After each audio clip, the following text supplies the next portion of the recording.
Bonjour, mon nom est Jean-Louis Cros et j'ai passé la quasi-totalité de ma vie à faire des films, des courts-métrages quand j'étais jeune et puis beaucoup de documentaires pour la télévision. Et maintenant, l'ennui naissant peut-être un jour de l'uniformité, j'ai eu l'envie de changer d'outil, de mettre un petit peu de côté la caméra et j'ai écrit ce roman, Une taupe à l'œil doux, qui raconte l'histoire autour d'une sorte de chanteur oublié, un genre de Bob Dylan occitan des années 80, devenu sur la fin de sa vie personnage, un businessman un peu véreux, un peu suspect, la taupe du titre. Deux histoires d'amour. Celle d'une jeune Toulousaine d'aujourd'hui, très connectée, et celle de sa grand-mère dans la période de la Deuxième Guerre mondiale. Alors, qu'est-ce qui m'a intéressé dans ces deux récits parallèles? C'est l'idée que la mondialisation, Internet, les réseaux sociaux ont bien entendu eu d'énormes conséquences sur la politique, l'économie, la culture, mais aussi sur les rapports humains en général et les rapports amoureux en particulier. Je lis deux passages. À partir de là, j'ai essayé de la voir sur WhatsApp, mais il m'avait bloqué ou je ne sais pas. Puis je lui ai laissé un message, puis deux, jusqu'à ce qu'il me réponde qu'il n'avait pas trop le temps.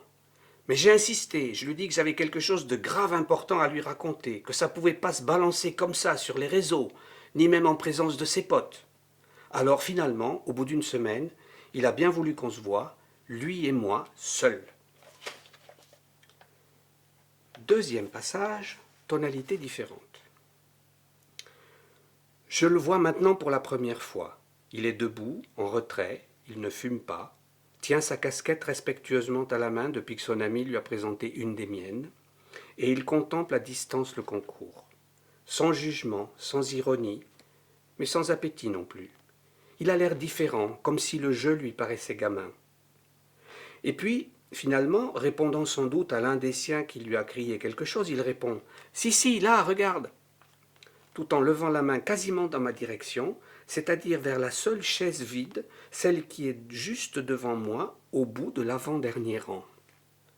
Mais vu de là où je suis, nul doute que c'est vers moi qu'il a tendu le doigt. Et puis, la deuxième chose qui m'a intéressé, que j'ai voulu aborder dans ce projet, c'est le formidable ébranlement culturel que l'Internet, le numérique font subir à notre société.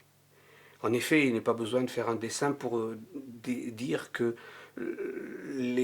l'écrit, le savoir, le rapport à la vérité sont fortement remis en cause par ces outils numériques et ces réseaux sociaux.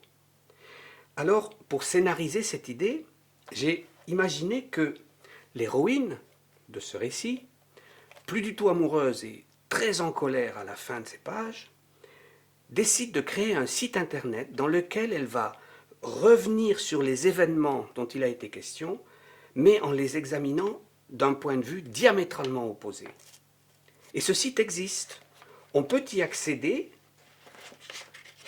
par l'adresse qui figure à la dernière page, et l'on y trouve toute une série de vidéos, un autre roman sorti des oubliettes par la jeune fille qui a créé le site, des blogs, bref, toute une série de pièces à conviction qui font en sorte qu'on ne sait plus très bien finalement où est le vrai et où est le faux. Alors bien entendu, personne n'est obligé d'aller visiter ce site internet, on peut tout à fait s'arrêter à la lecture du roman, point final.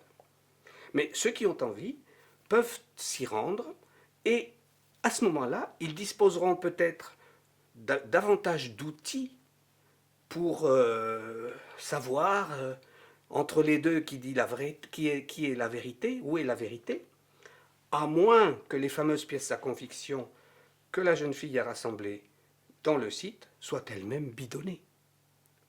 Alors, texte ou hypertexte,